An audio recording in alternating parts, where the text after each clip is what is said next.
Evening all, hope you're all well. Tonight we're going to discuss the importance of decision making in practice design. So here tonight we have Tim Dittmer, who is the head of goalkeeping. We have Adrian Tucker, who is a national goalkeeping coach, and myself, Anthony White, who again is a national goalkeeping coach here at the FA. So hopefully during this webinar we're going to look at three things. The first one being, what could coaching look like?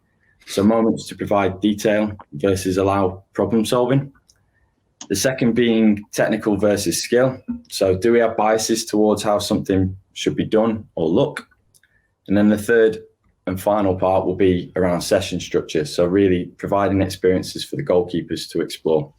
And we hope that looking through these three different parts all the way through the webinar will really give you an in-depth process into sort of an idea of session structure. So I just want to make this really clear right from the start. So obviously there's three national coaches on this presentation here. And I think it's really important that obviously we all have one perspective, but that isn't the only perspective. So I think this image really highlights that, is the fact that that's, you know, in this image here, that's a giraffe's perspective. You know, if he was a lot smaller than that, he'd have a different perspective. So please don't think that this is the be all and end all or one way to skin a cat. So I think that's really important as you watch this and go through this presentation. The second part to that is, this is for everybody. So no matter whether you're working with, you know, younger age children, whether you're working with senior goalkeepers, or whether you're working through that development phase, you know, hopefully this presentation can enlighten you throughout all phases in the male and female game as well. So I'd like to start it off really, just looking at what could coaching look like. And, you know, we look through coaching as at times just things that happen on the grass. In actual fact, a coach is much more than that. And it could be a friend, a developer, a parental figure, an idol. And I'm sure many of you sat at home or at work at the moment could think of many, many more on top of that. It'd just be really nice just over sort of the next few minutes to hear from Tux and also Tim just on the following two areas really, which is idol and developer. So Tux, for you first, just like to have a look at the sort of the area of idol and even touching on friend as well, if you don't mind. Yeah, good morning, good evening, everybody. Sorry. Yeah, obviously, as a coach, there's a lot of things that you'll look to do with your goalkeeper out there. You know, when you're looking at the aspects I'm going to speak about in regards to the idol and the friend, you know, there's many different things that you're trying to achieve as a goalkeeper coach. You know, you want people to actually look up to you and, you know, acknowledge the work that you do and the good work that you do. And obviously support them along the way. That can be done in many ways, you know, whether you're, you know, a coach of an under-12s or a coach of an international goalkeeper. You know, I think it's important that they see you as the coach who's as a very supportive person to help them on their journey, you know, on whatever pathway you're on and whatever part of that pathway you're currently at. You know, in relation to becoming a friend, you know, this is something I've spoken about before and sort of been questioned a couple of times now. You know, there has to be a fine balance between you as a coach and you as a friend also.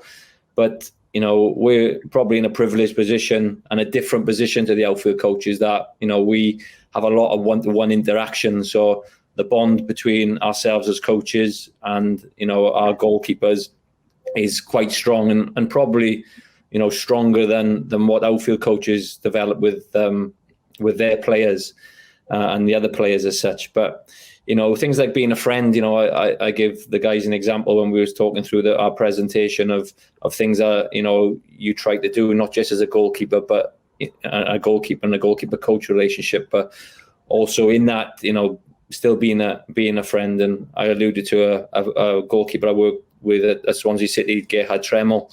And Gerhard was a great professional first and foremost, but he was also a great person, and you was able to have many different, you know, professional conversations with him, you know, about life and so on. And we even got really, really friendly on the golf course. You know, we both like golf. We both had an interest in golf, And we would go on a number of occasions, not just as a goalkeeper and a goalkeeper coach, but also as friends, where we would talk about life, and we would talk about things that are going on in each other's life, but also talk about goalkeeping as well. And I thought that was really, really important and really valuable to the continued development of us on the training field, to make sure we were keen individuals and enjoyed each other's company off the training field also. And to be fair, in that particular year, we were very successful on the field, and Gerhard played I think half of the Premier League games in that season, and played in the successful League Cup run which we had, which ended in the win at Wembley. So I thought that was a little example I'd like to share this evening with you there, Ant. Yeah, I think it's interesting, Tux, because obviously you talked there about a friend. I suppose in those instances that you were talking there, you got to really know what he wanted on the pitch, what he wanted off the pitch, and really started to develop an idea of him as a person and also as a goalkeeper. So I suppose that lends itself now to you, Tim, as from like a development point of view. As a developer, I suppose these are key components that you're thinking about all the time. The on and off the pitch impact. Yeah, that was the one that, firstly, good evening all. Good morning, Tux, from wherever you are in the world. But good evening, everyone. So, that was the one that stood out to me when you asked me. And people talk about performance and development, and sometimes I think try and separate the two. I don't think there's a difference. I don't think you can just say I'm just working for performance or I'm just working for development. I think we've got to try and do both all the time. And that's the one that stood out to me, and it made me reflect back, like, what have I been doing for the last several years, coaching international goalkeepers, but this lends itself to any goalkeeper you work with, really. And the word that I thought was like, you've got to find a way to add value. So if you're just doing your sessions, and if you're just having fun, and if you're just putting sessions on for the sake of it and maybe working hard and stuff, that's fine. But are they getting better, and are they performing at increased levels? And that might lead to some really tough conversations, and it might lead to some really easy conversations, but it might mean you have to be really honest with the goalkeeper you're working with him or her. And also it's a bit of a test for yourself to say, well, go on, are your methods or suggestions working? And the story that I'm going to explain was, I was working with a talented goalkeeper, and he won't mind me mentioning this, in the England youth teams, called Freddie Woodman. Freddie, very talented goalkeeper, did great in the Championship last year. And when he was under 19, very ambitious, wanted to get better. And his left foot, he left it at home. He never brought it with him. It didn't work. He might not have had it. Might as well not have had it. So he ended up getting goalkeeper of the tournament, or performing really well in the 19s. And we sat down, had a chat, and he was ready to kick on. I said, Fred, come on, where's your left foot? What are we going to do about that? And he's a bit like, well, what do you mean? It's got to be better. Okay, how? So that's then when me as the coach has got to come in, right, how do you do that, Fred? Because I'm not with him every day. So kind of ignited the fire about, this is why you need a good left foot. But then every day when you go back to your club, when you go and collect the balls in for when the guys have missed the target, kick them back with your left foot. Never pass a ball back with your right foot that you've gone to collect. And that straight away, you'll get an extra 50 kicks or 25 kicks, or if you're serving the session, over 100 kicks back per day. And just giving him that motivation, but also how am I going to make this better on my own, really gave him some kind of ownership into, go on, I'm going to develop myself, but I've had some input from the coach. So basically, to sum that up, how are we going to add value in helping them develop? Yeah, and hearing you there, Tim, you're saying about sessions and almost as us, we sit down and we write them out. But you've given Freddie an impetus there to develop a session that doesn't have to be written down. It's just almost go out and develop yourself. Yeah. And that session just arises of 15 minutes at the end of training, or it develops at 15 minutes at the start. And maybe it's even Freddie himself coming up with his own session, Yeah. And it probably leads perfectly onto this next part, which is, I suppose, the next 4 points are questions to ask yourselves before we move into the main bulk of the presentation. The first one being, what are you actually comfortable at delivering, impacting and coaching? So we're really fortunate here at the FA.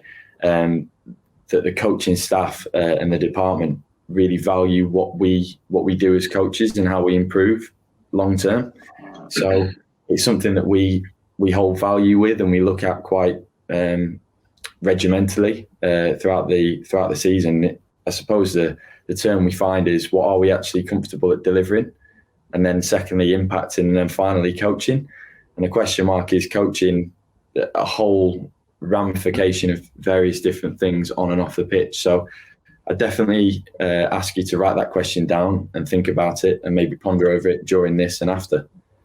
The second one is knowing when to say nothing, or allowing the players to explore. So myself and Tux have been at a club today.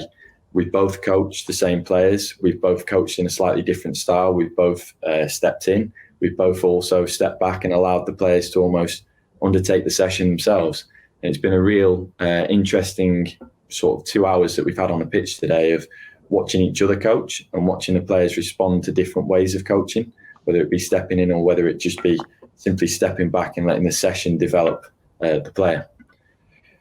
The third one being, do you ever look back and take note of what you've actually coached? So when we talk about coaching, are you contributing or are you commentating? So a tiny way to look at this would be, am I stepping in and giving real detail that's meaningful for the goalkeeper? Something like Tim's alluded to before, giving impact to the goalkeeper. Or am I simply commentating by saying words like good, fantastic, something that may be great for an arousal level the first time you say it, but after the third, fourth, fifth, sixth, almost drowns into insignificance, into the background. So it's something maybe to consider as we go through. And then the final one, understanding that every interaction is an opportunity to impact. So Tim's story, Tux's story, those interactions that they're having with the players, sometimes hard conversations, sometimes really in-depth conversations, sometimes meaningful conversations on a personal level, is an opportunity to impact, on many different levels, not just from a coaching perspective. The next 3 points, so obviously there's a slide if you want to take a picture of all 4 points, but the next 3 points here are something that we really value at the FA, and the 3 words that you're going to see are actually underpinned within the goalkeeping DNA and philosophy all the way through. So I think it's something that we could all live by, and that is unearth the future generation by creating an environment for learning to occur in the background. And I suppose what I mean by that is we're not putting learning at the forefront and going, you have to learn. It's something that a goalkeeper can become inquisitive by, simply by making the environment really, really engaging is probably the best word to use. The second part to this would be empower. So we want to empower the goalkeepers to want to know how and why they're learning. So it's not just a case of I'm going out every day, I'm going to undertake the session and I'm going to do the session. I want to know how I'm going to best articulate the movements that I'm doing or the final action and why I'm actually doing it.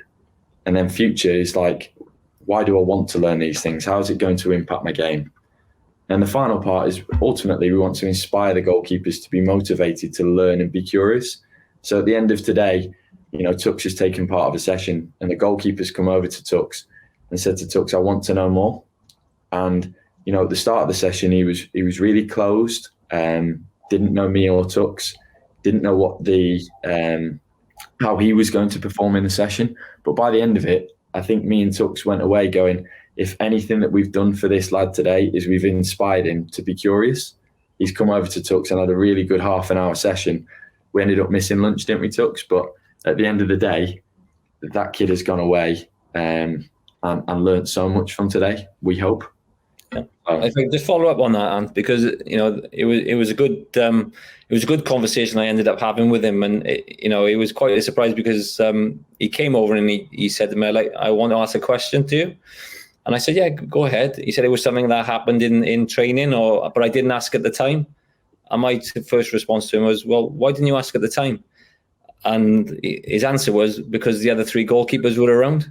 So he didn't want to speak in front of them. But then he asked me the question, and it was a simple question about a supporting angle in the play that we was doing. We were doing a bit of passing aspects to start off with. So he actually didn't ask that question at that particular time for whatever reason, whether, you know, he didn't feel it was right, or like he told me, you know, there was 2 or 3 other people in there. But unfortunately for him, I wasn't able to give him an answer to the question at that particular time, because he obviously didn't ask me. And then he probably wasted the next 20 minutes of the session not doing what he potentially could have done if he had asked me that question. Yeah, it's interesting, that talks from like a learning point of view.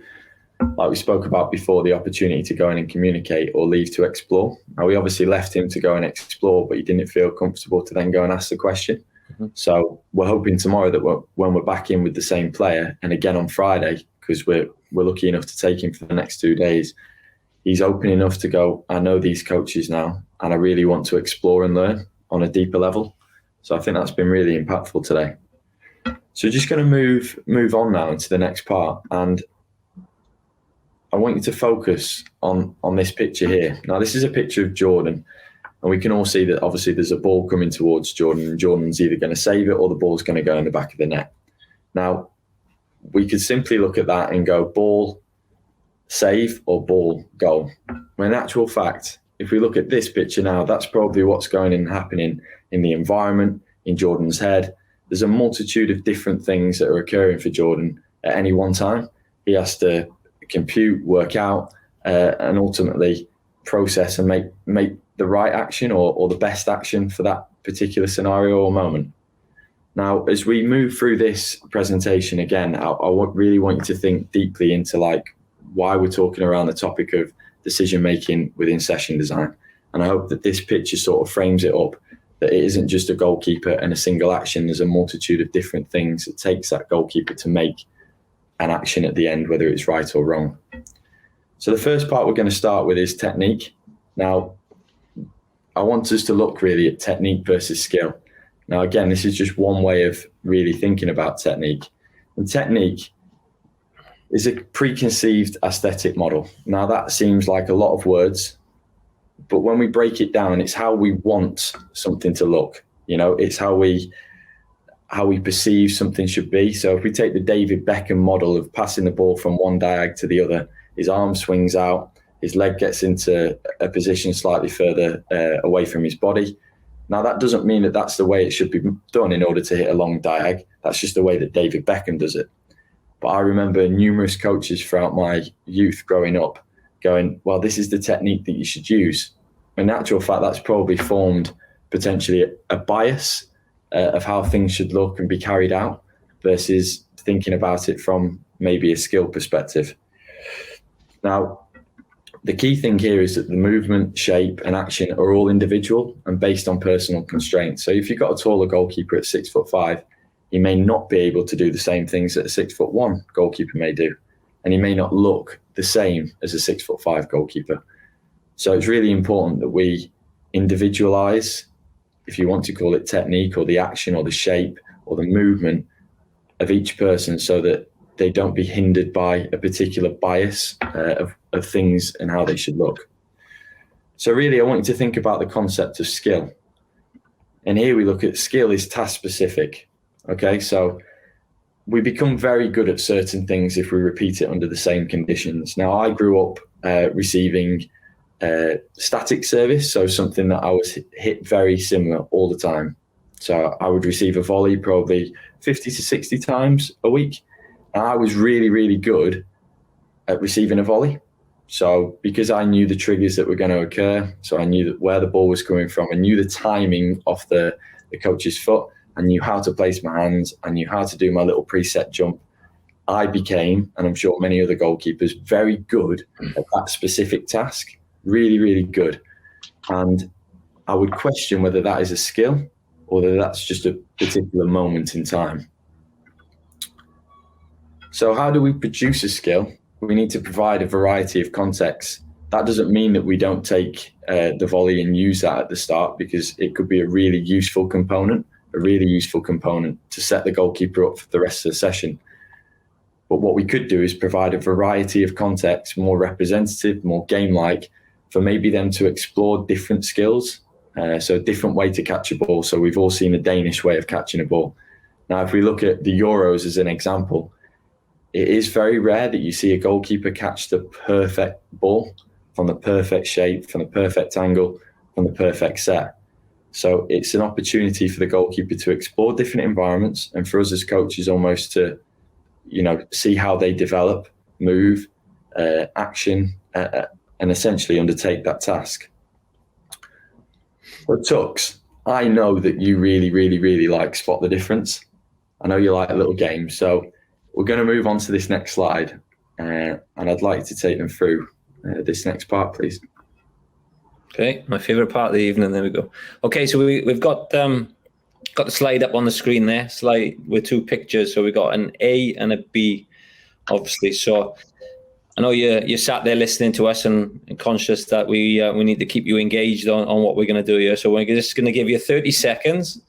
Okay, there's at least 5 differences between A and B. So I'm going to be looking at the chat on the side. Let's have a look for the answers then. So off you go. You've got 30 seconds to try to spot as many differences as you can within the 2 pictures between A and B. Off you go.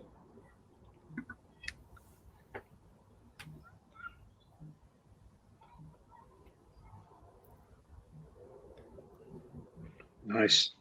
Nice. Okay. Oh, multiple balls are like that. Yeah, good number of balls. Good. Interference.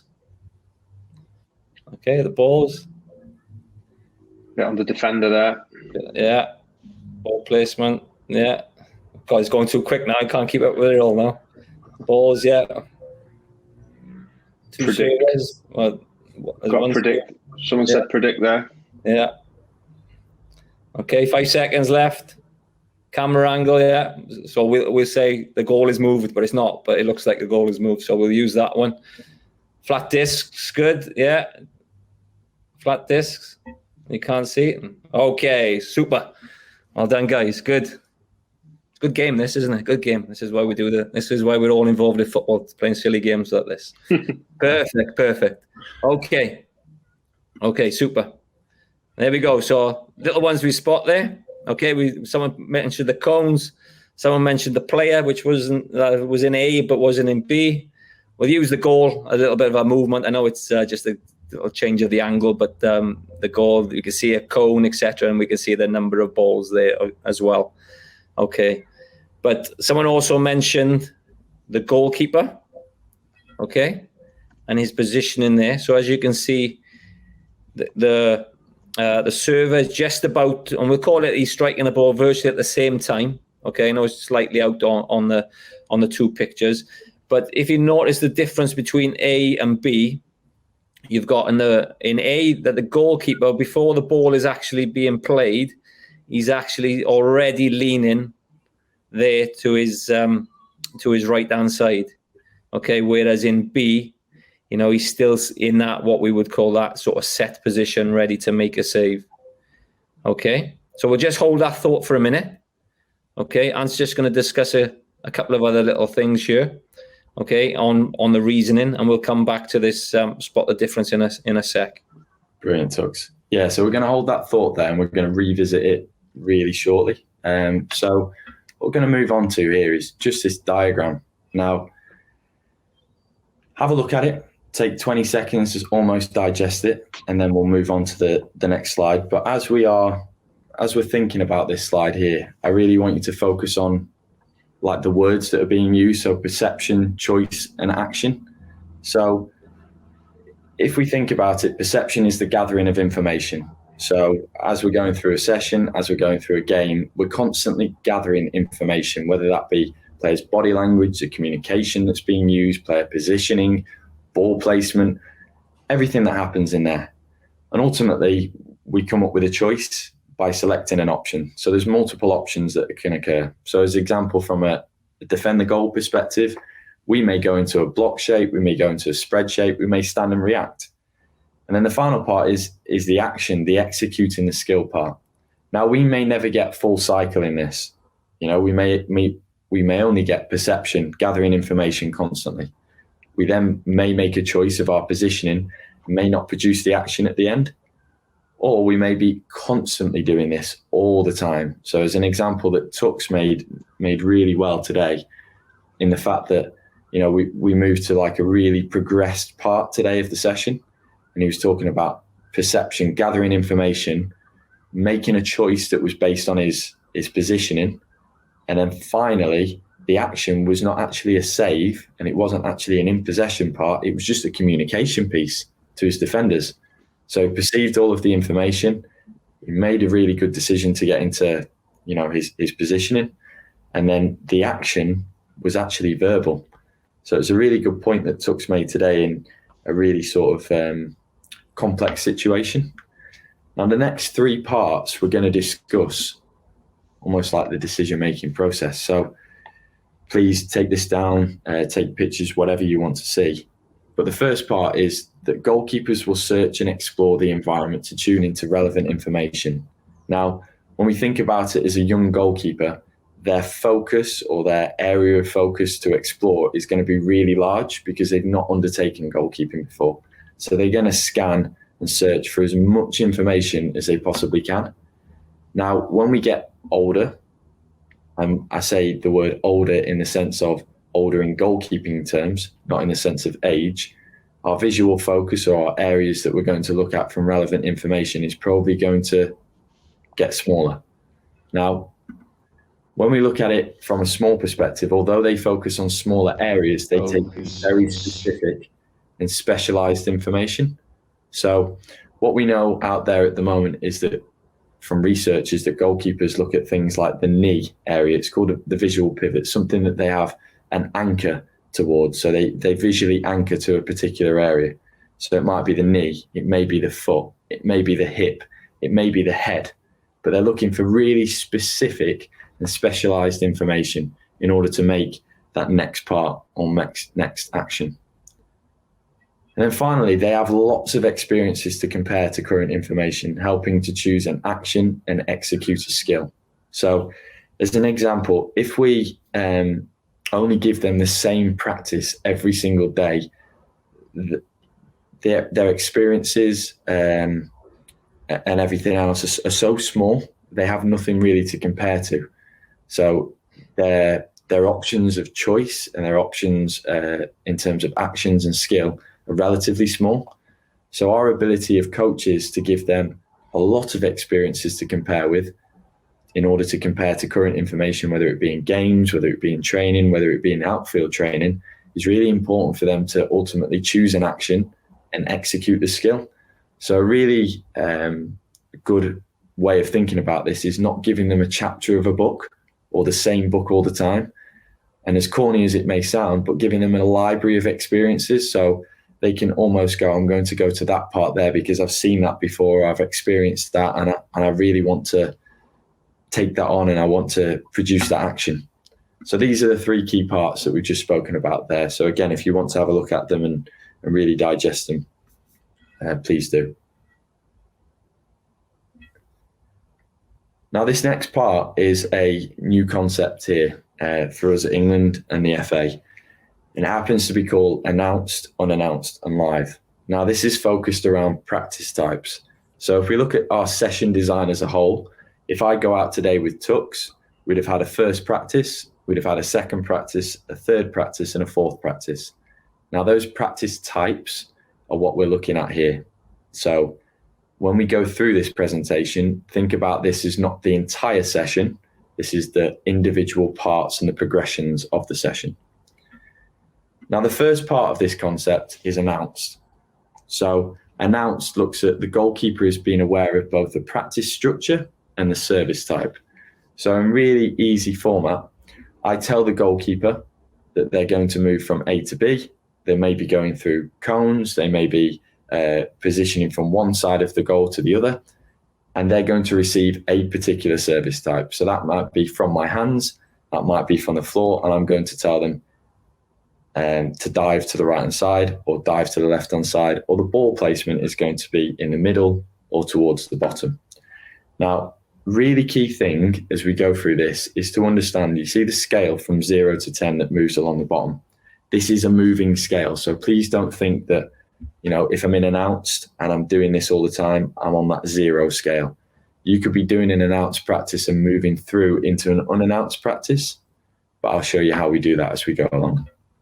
Now, when we look at an unannounced practice, the goalkeeper is aware of either the practice structure or the service type. So think about it when you're designing a session now. I might be saying to the goalkeeper, the structure is you're going to move from Tux to Tim to myself. The service that you're going to receive when you get to each individual is up to the individual of the server. So Tim might place the ball out from the mannequin and go and strike the ball. Tux might go and dribble at the mannequin, take him on and really drive at the mannequin for a 1v1. I might take the ball down the side and obviously cross it in. It's all individual, so that's why the service type is probably where the goalkeeper is unaware in this part. Now you can flip that on the other side, where the goalkeeper is unaware of who the ball is going to go to, but when it does find a player or it does find a coach, the coach is always going to serve the same service. So this is where, if you're looking at the sessions now and you're developing them, this is how an unannounced picture would look like. And the final part is live. So this is where the goalkeeper is unaware of both the practice structure and the service type. So you think of a phase of play, the ball starts with Tim right at the top. Once Tim plays the ball, that's it, it's live. You have no idea where the ball is going to end up. It may end up near the goal. It may end up back the other way. It may end up with a serve coming into the goalkeeper. It may end up with an out of possession or in possession part. So again, just try and think about that and how that links with your practice design and ultimately how you can impact on the pitch. Now, as I said just before, this is on a sliding scale. So please don't think that when I start in a practice, I'm simply an announced. I really want you to think that this is a moving scale where I can go from 0 to 10 throughout a practice. You may start in announced and you may move through live. You may start at live and strip it back to announced. So this is a moving scale all the time. Now, Tux, having looked at this, do you think we could go back to spot the difference? Put it back up again.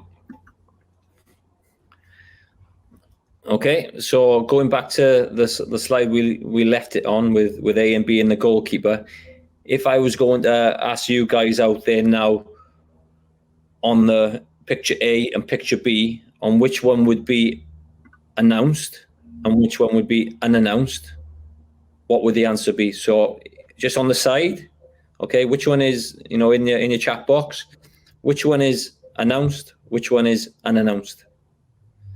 30 seconds.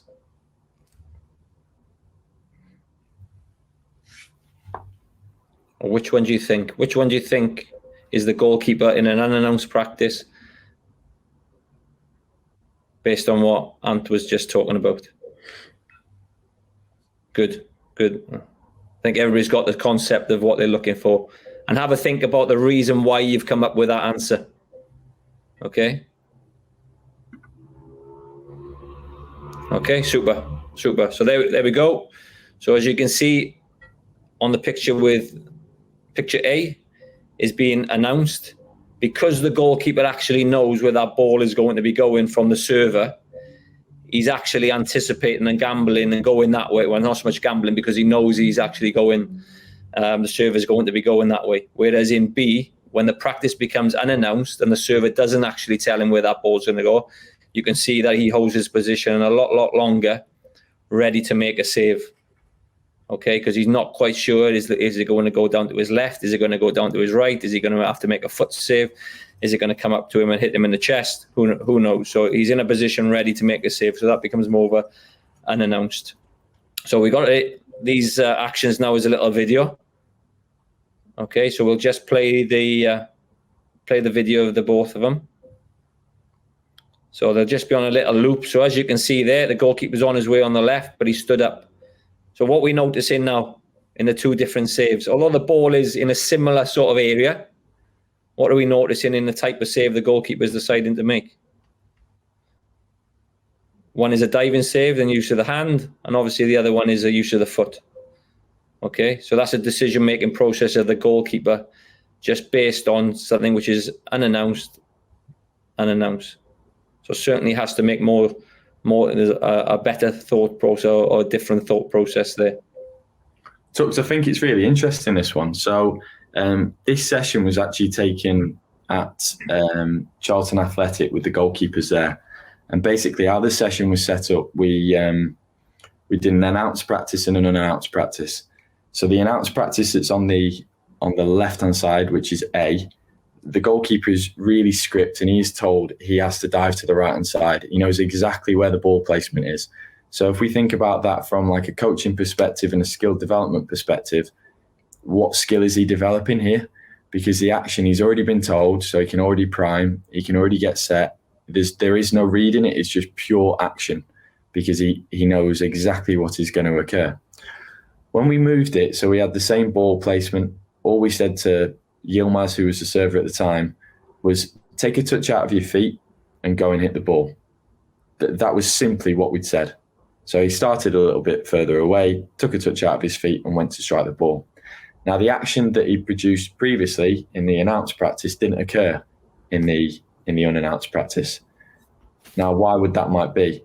Well, it'd be really interesting to see if we hadn't told him in A, what might he have done? He may still have done an extended save. He may have got there later. It may not have been easier, and he may have had to move in a slightly different way. Now, I don't know if we can play that again, Matt. It'd be really good if we could just play that video again. Just have a look at the goalkeeper's movement on A. He comes up to then go back down. Now, that's quite an unusual movement to make for a goalkeeper. We know from a lot of in-house work that we've done as a goalkeeping department that the goalkeeper probably wouldn't move up to go back down in that moment. Now, if we can see from B here, he has to stand and be ready for as long as possible to obviously make that final skill or that final action. So I suppose what I'm trying to say here is like there is a real time and place for an announced practice, and that might be the development right at the start. You might be getting the players into the practice, you may be getting them on the ground, hit the deck, etc. But if we're thinking about real skill development and the opportunity for the goalkeeper to explore movement, explore how they make that final save, we could be moving to more of an unannounced practice and letting them almost work out the scenario in itself. Now, there's some really clever ways to do this. So although we might know as the coach what we're trying to achieve here, so I might know that goalkeeper in there has a weakness down to his right-hand side. So if the server, who happens to be Yilmaz in this scenario here, understands that the goalkeeper has a weakness to his right-hand side, I, as a coach, might say to Yilmaz, every time you go down with the ball over there, just strike the ball low to his right-hand side. Now, the goalkeeper doesn't know that that's going to occur, but the coach or the server has an inkling and now makes it an unannounced practice versus me saying to the goalkeeper, I'm going to hit it down to your right-hand side every single time. So that's probably a tiny little way how we can transition from an announced to unannounced practice quite easily. And sorry, can you hear me? Yeah, I can. And if you have a quick read of the chat box, because there's been some really good questions coming in, and I just wanted to make a quick point on the information that we're sharing. So some really good stuff here, and some of the stuff that you talked about earlier in this is around the cues and triggers that goalkeepers or players are picking up. Now, us as coaches are in charge of them cues and triggers, and I think I'd just ask you to consider how many cues and triggers that you provide in your session design, but then also when you spot goalkeepers recognizing these triggers, there's a great opportunity to praise what they're doing. So they might have recognized that the striker only took a small touch, so they were able to advance, or the striker was about to strike, so they set, or the defender was in the way, whatever that is. So don't just praise the outcome of a save or a pass or a cross or something. Try and praise the process that the decision-making process that the goalkeepers will be trying to follow. And that's because the best goalkeepers in the world tend to be have played in goal for a long time, played a lot of games, picked up a lot of pictures, seen a load of triggers. That makes them have a lot to recall on. So the more we can give, younger goalkeepers or less experienced goalkeepers, the more pictures and triggers and cues we can give them and provide them, hopefully that will accelerate their effectiveness in games and realistic situations.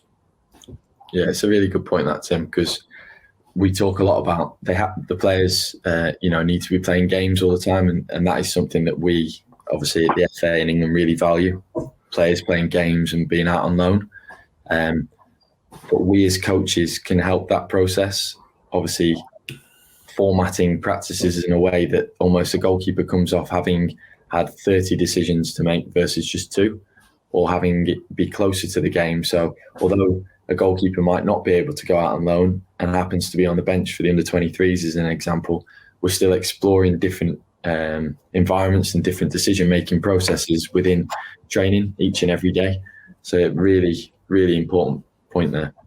Now, just want to talk you really through, we're going to go back to this announced slide, but I just want to talk to you about something that we did as a goalkeeping department a couple of months ago. So obviously, as you all know, we have goalkeeping camps. Now, we had a goalkeeping camp probably a couple of months ago in which there were 20 goalkeepers, and we separated the practice into 3 different parts. So the 3 different parts was an announced practice, an unannounced practice, and a live practice.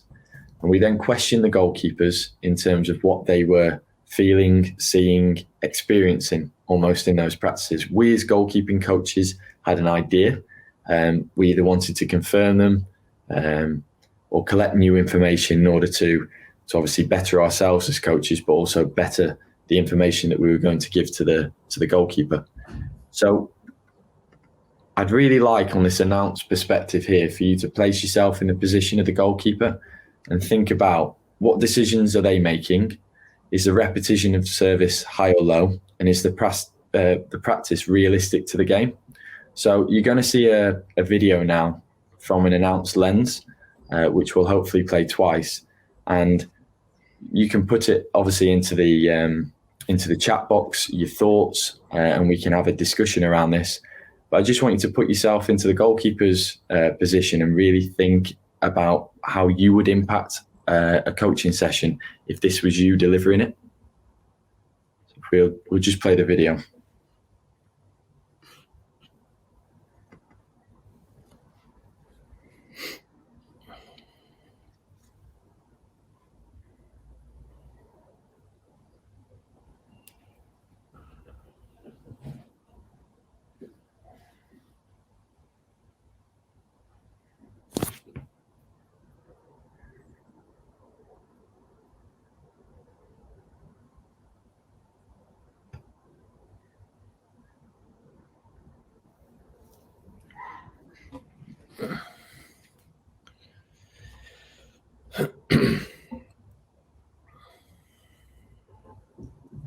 Just play it once more, and we'll just have a chat as coaches here.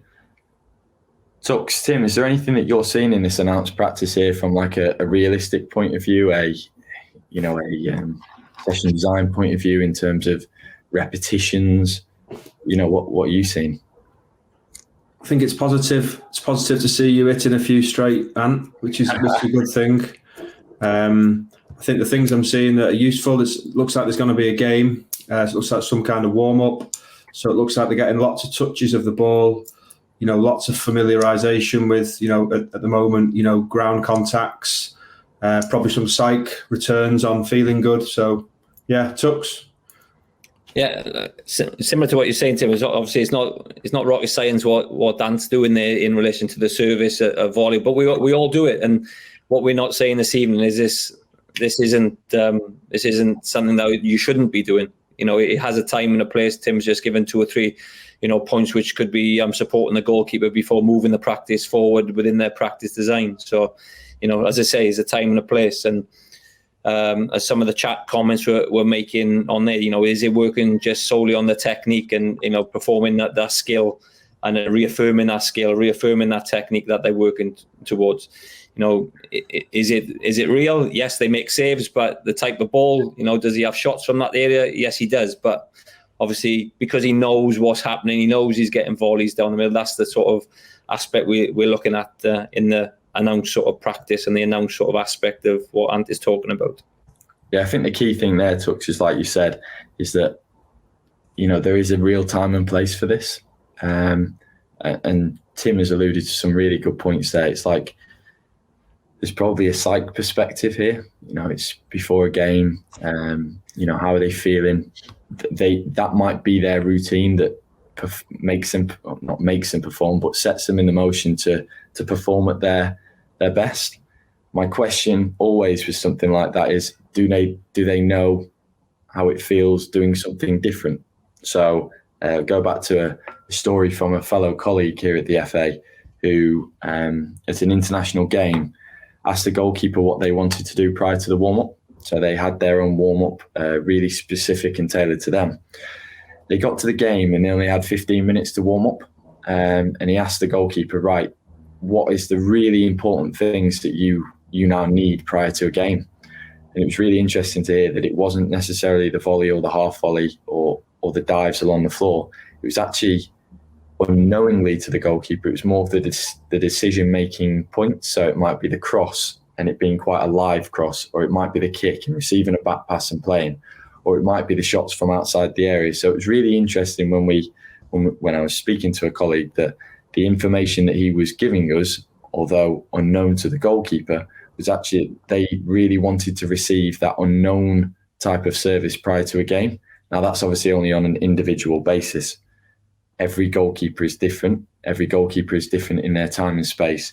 And like Tux has alluded to there really is a time and a place for every type of session design. This is just only one idea. So a lot of you have spoken about this already in the chat box, but these were the bits of information that came back from the goalkeepers on the goalkeeping camp. And that is that there are a high amount of repetitions.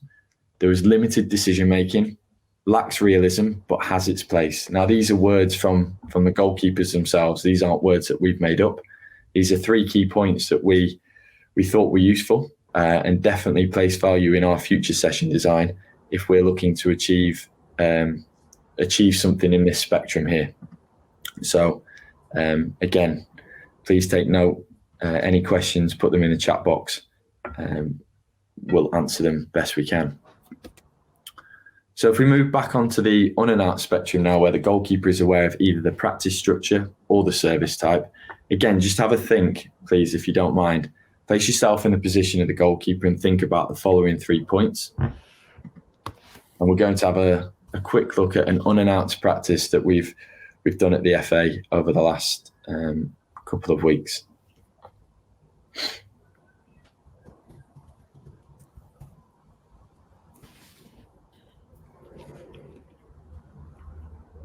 So as you can see in here, there's multiple parts of service going on in here. So they're aware of the structure in this one, but they're unaware of the service type that they're going to receive. If you can see that. So there's 3 different parts to this session. The first serve, the second serve, and then the final serve out there. So they're really aware and conscious of the structure that's occurring in this session. But there's still a hell of a lot of decision-making that's going to occur because they're completely unaware of the service type that we're going to give them.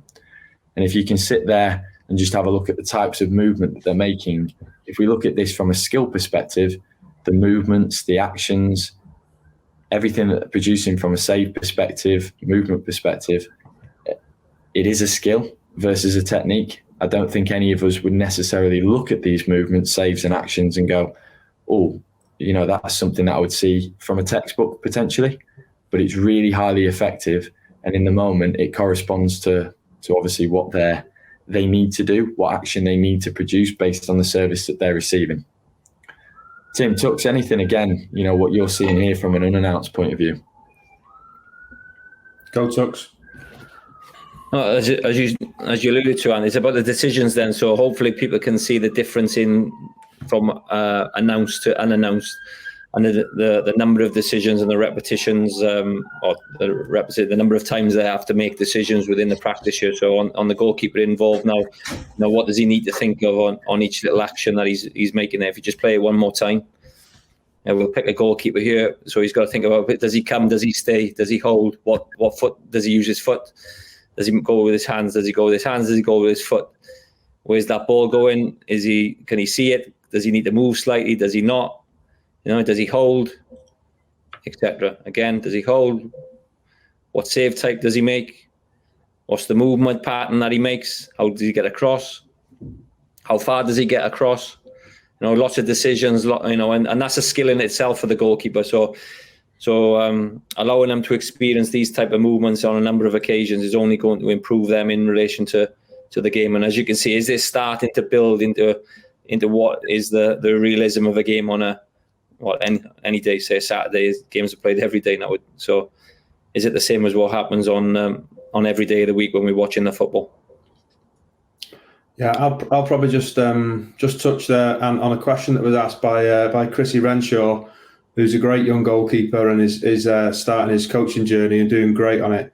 Around do you find goalkeepers enjoy announced practice or unannounced? Obviously, it's a really broad question because there's many goalkeepers, but from my experience, Chris, over the years, I think I'm going to generalise now, grossly generalise, and say I think more goalkeepers a number of years ago preferred announced practices, especially early on in the sessions. Familiarisation, wanting to know where the ball's going, wanting to get structure, wanting to feel good.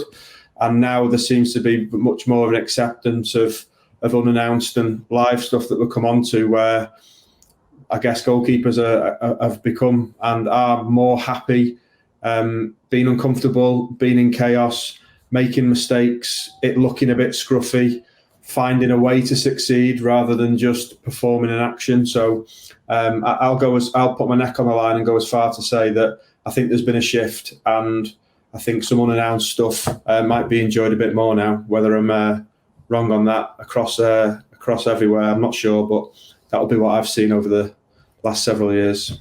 Yeah, and if you think, Tim, back to the camp that we did, we actually asked the players what they enjoyed from a defender goal perspective. Yeah. And there was a high amount, there was a shift between the unannounced and the live perspective that they really enjoyed versus the announced practice.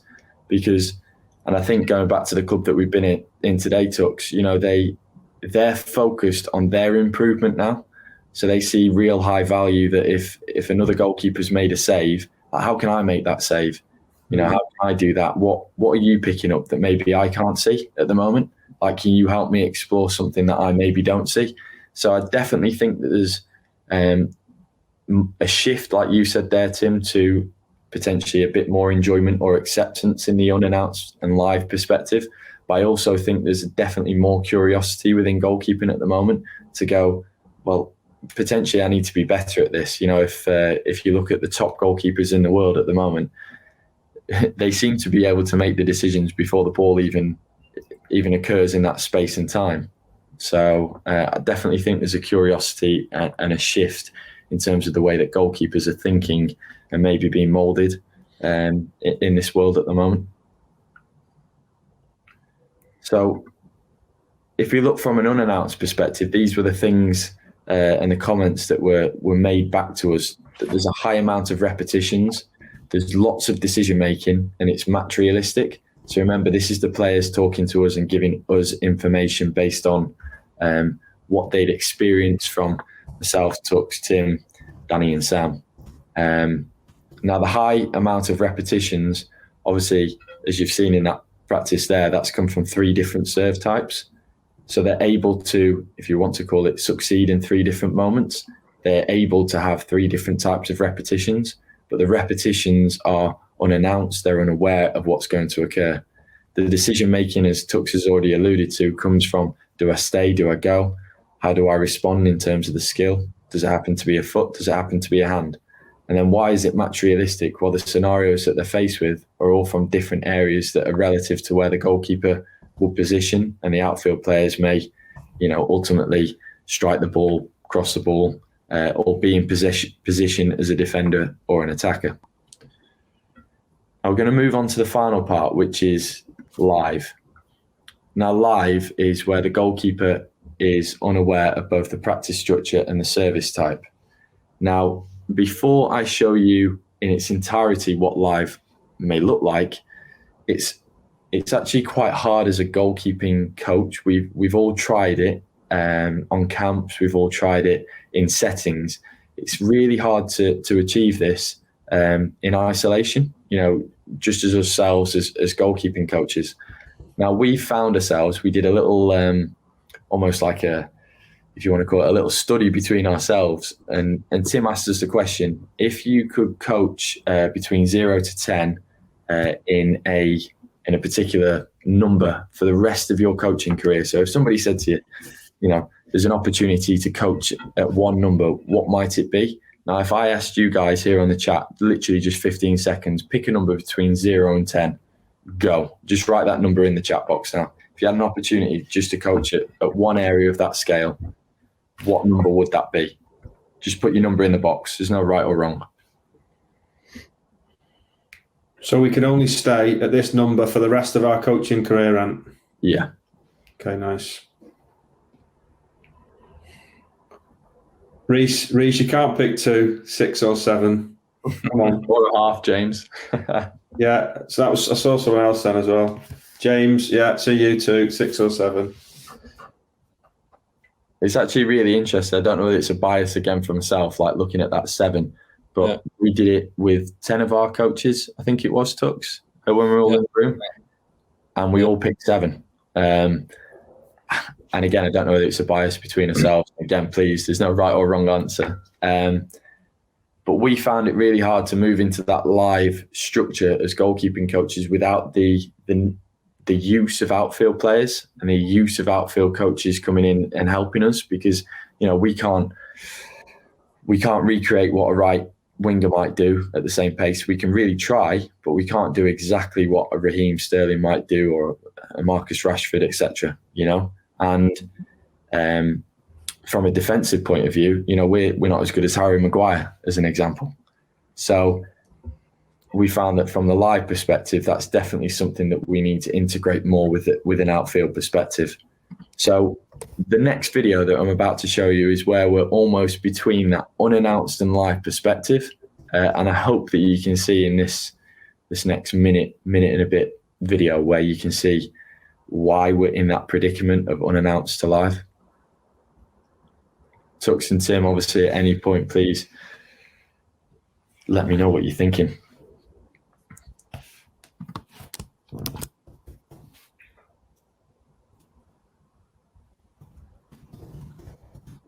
I think it's for the learners online, the coaches out there now, to just look at the goalkeeper and ask yourself the question, if that's you in goal, what you're thinking.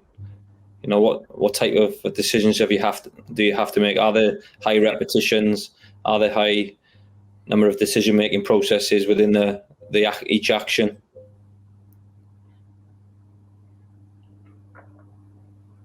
Is it challenging?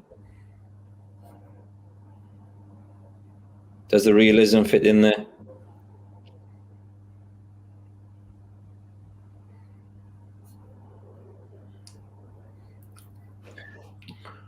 Now, something you might ask yourselves is, obviously, we're really fortunate in this here to have 5 bodies, 6 bodies, 7 bodies at one time. There's still an opportunity to achieve this. I'm just going to tell you a story. So where my career started as a coach in a professional setting was at Oldham. Now, the manager said to me, just so you're aware, it'll just be yourself and a maximum of 2 goalkeepers at any one time.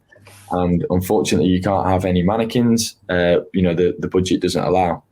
So Chris, who is on the call at the moment, will probably remember the scenario where I went over to B&Q, got a shed roof, asked the maintenance guy at the club to cut the shed roof up and put some stakes into it, so that I had an opportunity to have 4 or 5 mannequins that I could use. Now, I could still do an unannounced stroke live practice with the use of the mannequins and limited bodies, because I could still put some kind of visual image in place for the goalkeepers to see where bodies may or may not be. Obviously, they're not moving, and I can't recreate that without the bodies. But there was an opportunity for me to at least create a visual picture and then use the bodies that I did have to create the image of movement. And I think that was really important, that I recognised that I didn't have 5, 6, 7, 8 bodies, but I did have 3. And I could also put objects in place that would stimulate at least a visual image of where the players may be. And the players that I did have that could move could obviously move into the picture. It was then up to me to maybe bring in a kit man or the analyst or whoever it might be to help recreate that picture on another level. There's just a question there, similar one from Andrew, just around like a constraint with grassroots coaches is often having lower numbers, less equipment and stuff, which I know you've just touched on the equipment size, but if you have got less numbers as well, just try and think about the triggers that would be picked up on a match day, or in a game situation. So before a shot, you've probably moved into the position before you've got set. So that would mean starting the goalkeeper in a false position or starting them out of position. It would probably mean the ball is being touched out of the striker's, or in this case, the coach's feet before it's struck. So straight away, there's two examples of triggers and cues you can give them. So when you move it out your feet, that's the cue for the goalkeeper to reposition. And then obviously, if you choose to say, right, I'm going to kick it at your face every time, they'll stand there and know that they can just start putting their hands up. So that's an opportunity where you might give less information about where you're going to serve it. So I'm going to be serving 10 balls at you or shooting 10 times at you. Six or seven are going to go straight at you, but I'm not telling you where the other 4 are going. Now that removes information, so they have to pick up the cues of when you are going not straight. And if your service is as bad as Ant's, when he's in the announced section, he often drifts over to the unannounced with his miss hits. So yeah, so good question, Andrew. Scored a few today, didn't I, Tux? Yeah. Some off your back. Some really good points there. And I think, like with any of this, there's no exact science. It's all of us exploring to almost get the best out of the goalkeeper at the end of the day. So, please ask the questions at the end of this chat and further on offline. We definitely don't know it all. We really don't. And this is I was just going to make that point there. I'm just seeing some of the comments coming around.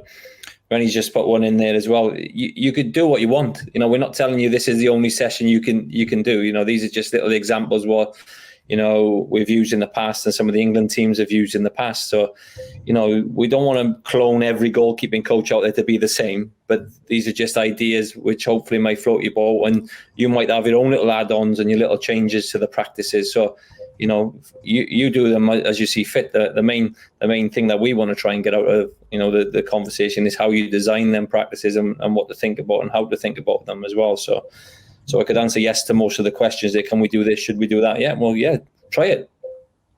And that's how you develop your coaching. Yeah, good point. And Rene, just on this was obviously part of an entire day. So myself and Tim were on this camp, and we started off with that first unannounced practice that you saw prior, which almost set the scene for the day. We moved into this that was slightly unopposed, and then we moved into live practices by building in the outfield players. So we were lucky enough to have an outfield coach, which you'll see in a minute, with outfield players, and hopefully recreate exactly what we'd done prior to then going into a game, which you'll see in this next part. So this next part is the live section. So the goalkeeper is unaware of both the practice structure and the service type.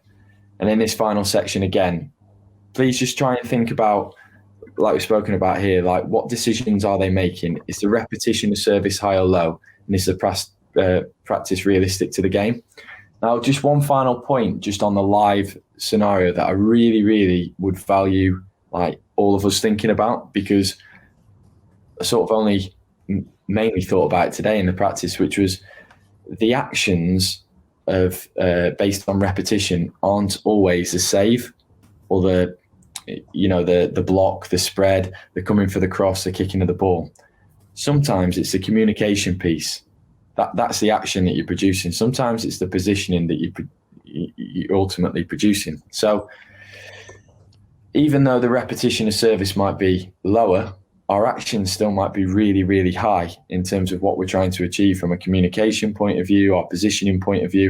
And I think that's really important, not to get bogged down with what's the end action here. If the end action is a save, okay, that's fine. But if the end action is ultimately to control the back line, to defend the goal and not have to make a save, then fantastic. And I think, Tux, you've got a really good story that backs this up, haven't you? From Neville, is it? I realised how old I was this morning when I actually asked the goalkeepers who were, under 23, 18 to 23, could they remember Neville Southall? And they all looked at me with blank faces. So it was that long back, and it's not about the Welsh aspect, but I worked with Nev as a goalkeeper coach many years ago, and he was just saying in regards to, to be a goalkeeper, you can actually walk off that field, be a man of the match without touching the ball. And I thought, well, what do you mean by that? And really just related it to, you as a goalkeeper pulling the strings from behind. So working your defence, pulling them into position, getting them where you want them, organising, your talking, your communication, and so on. And if that allows you to have less actions of making saves or defending crosses or coming to catch crosses, that should be the biggest outcome, rather than that, being a goalkeeper and having to face 20, 30 actions in a game.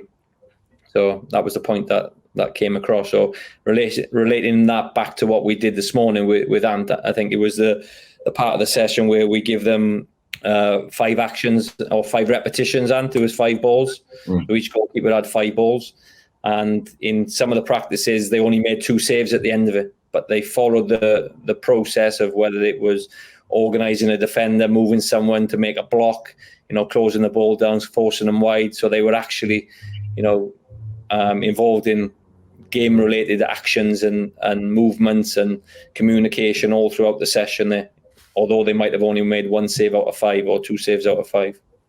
Yeah, I think reading the chat box here, it looks like Tom, Justinus are all making really valid points, linking to what you've just said there. I think Tom's hit the nail on the head here with repetition of the process, not the action. Now, when we talk about repetition of the process, that repetition is going to look slightly different every single time. We can't recreate the same process every single time. And I think it's important for the goalkeeper to probably, not see that same process every single time. So just thinking back to obviously this live section that we're going to look at now, please have a look at these 3 sections, and we'll just play this video here for you. So this was a live session with the outfield players, and obviously an outfield coach that came across. We were really lucky to be able to recreate the session that essentially the goalkeepers had before with myself. But this time now you've got a live defender, which was in some part me when I wasn't having an oxygen tank, because I was struggling after this one, I'll be honest with you. And attackers that could hit the ball at pace.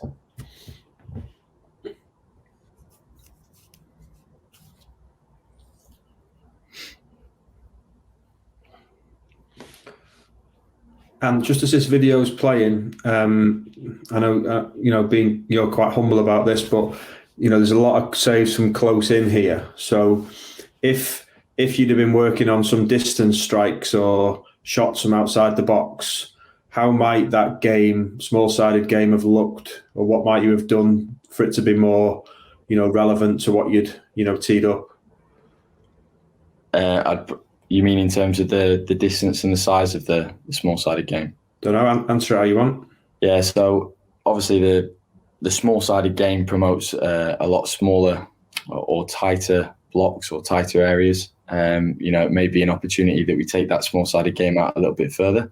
There may be an opportunity, and Tim asked me this question the other week, the constraints that you then put on the players in terms of where they actually have to shoot from.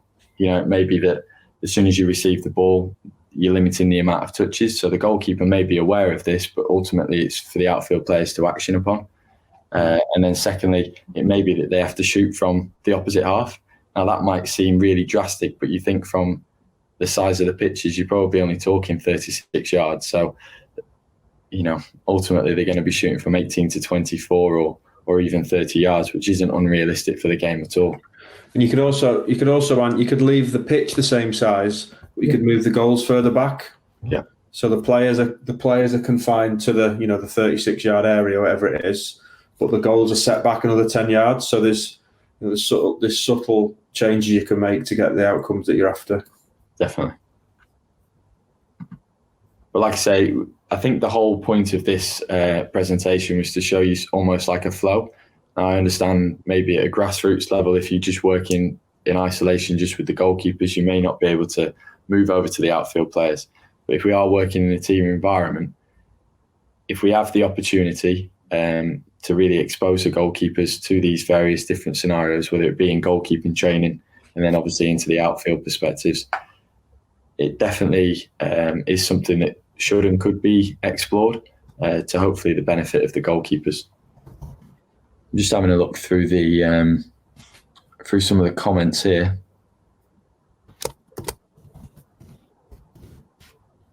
Yeah, guys, just keep obviously flowing the comments through at any point.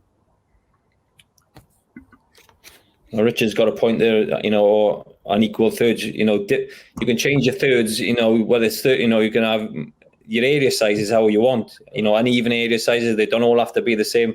That's the challenge. I was speaking to Miki the other day about how to challenge the goalkeeper in defending the space, in front of him, and talking about if he was playing a small side of the game, on one end it's nice and tight and he's got to stay within a 10-yard box, but in the opposite end he might have an 18 or 25-yard area to defend.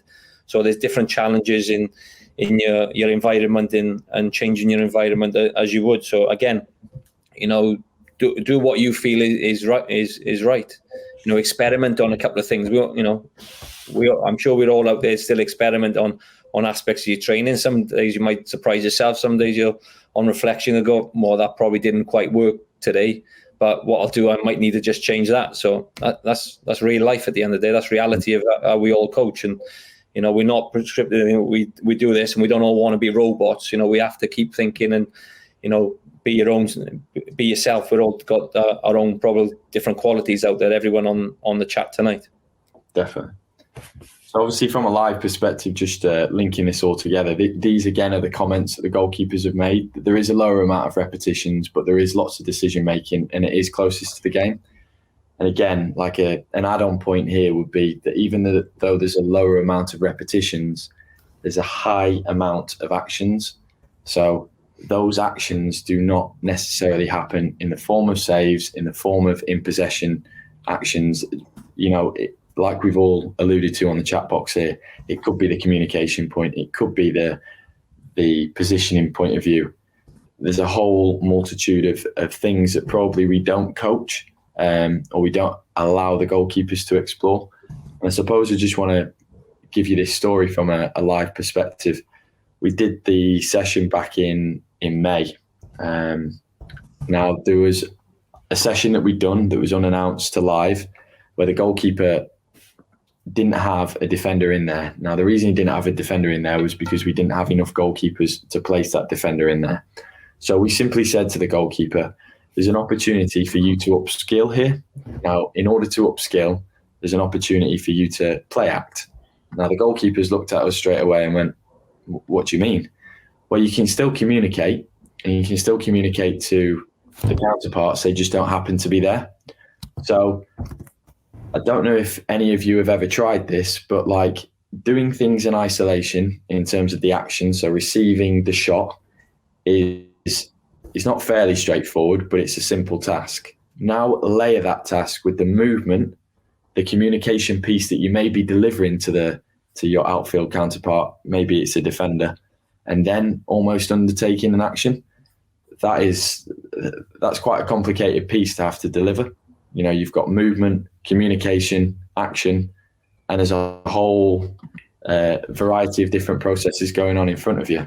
So I'd ask, even in a 1-to-1 session or a 2-to-1 session, can you get your goalkeepers to position, communicate, and then action?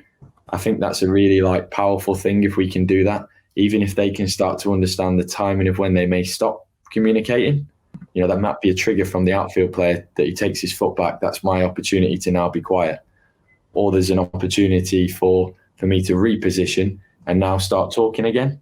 So I think, like I say, there's an opportunity for us as coaches to maybe eke out some of these qualities and some of these skills from a different perspective all the time, other than just the final action at the end. So there's the final piece. There's the announced, unannounced, live spectrum. So obviously, if any of you want to take any notes or pictures, please do. Tux, Tim, before we move into the summary slides, is there anything here that you really want to elaborate on? I think there's just been some great, I'm jumping in and out of the chat. There's been some great questions. What you guys have shared has been good as well. Like some words that I'm hearing are explore, experiment, try things, provide cues, think about the game. As Tux has already mentioned, we're not saying don't do repetitive serves or do volleys or kick the ball at the keepers at all. We're probably saying if any of you go to the casino or whatever it is, you've got a certain amount of poker chips. Just be aware of where you put in the poker chips, guys. And if you think at the moment you've got them all around the 0 to 1 end, you might want to try putting one on number 7, just for 10 minutes and see what it's like. See what the keepers say. See what the parents say. And just give things a go and try and unpick what your sessions are providing. Yeah, definitely. Don't be scared to make mistakes. Within your coaching, you have to go and find out yourself, and we have to practice just as much as the players and the goalkeepers. So you try things. I'm sure you've watched other goalkeeping sessions before and think to yourself, "What's he done there? I wouldn't have done this. Wouldn't have done it." But who knows what they're trying to do. Sort of thing. So you have to be able to, as Tim said, experiment and so on. And one thing I think to point here on is, where you go from, or within the slide there that you've got announced to unannounced to live. It doesn't always have to follow that way. So you could sometimes, when I grew up in the coaching, it was a case of you used to use the whole method. You might have used. So you might start with a live practice and then take them back out of that and maybe do an announced or unannounced practice before putting them back into a live within the structured design of your session. That'll achieve different types of decision-making processes as well. So it's not just a process going from A to B to C. You can change it in any sort of order that you want. Stephen, I think that answers your question with regards to where you might be hovering. But I think the question that maybe you ask yourself is, if I place a session that is really prescriptive in terms of what the goalkeeper has to do I limit the opportunity for the goalkeeper to maybe find a better solution than we can come up with? So if I, as a coach, tell the goalkeeper, you have to do this, the goalkeeper might actually have a better way than we can actually coach it. So it may be an opportunity, like Tim said there, of place the poker chip on number 7. Why not give it a try, see what they come up with first, almost direct them in that way, and then let's explore it further. So just in summary, really, coaching isn't always verbal. What are we trying to achieve? I think that's linking back right to the start. Tux has alluded to a few really good points there of being a friend, Tim as a developer. Coaching isn't always verbal, and it doesn't always occur on the grass. We are coaches on and off the grass at all various different times throughout the day, throughout the week, and obviously throughout the season. The skills are task specific, so allow the goalkeepers to explore versus becoming our biases. I think that's quite a useful phrase to use. We hear it a lot. A goalkeeper is really technically proficient. I like the way his hand shapes are. And that use of words of I like it. Well, does the goalkeeper like it? And is the goalkeeper really effective at it? So maybe we put ourselves in the goalkeeper's shoes versus going, us as a coach like it, and us as a coach get real high gratification from it. The second one is build a library of experiences, not a chapter of a book. That is up to you as a goalkeeping coach and as an outfield coach to do that. How you do that, again, is completely up to you. You may be able to achieve that in an announced environment, but you may be really good at achieving that in an unannounced and live environment. Understand why you are undertaking a particular practice type. So there, hopefully tonight we've been able to showcase a different, not necessarily the correct way, but just a different way of thinking from an announce to live sort of perspective. And it'd be really useful. I think I definitely did it this morning with Tux, to go through your session design and almost go, why am I doing that announced here? Why am I doing the live here? You know, it's it'd be a useful point to maybe jot down on your session plans next time you get the pen out. And then finally, there is a time and a place for everything. So maximize every opportunity. What your decision is as a coach to place as a session or design as a session is completely up to you. But there is a time and a place, and I think that's a really key point for everything.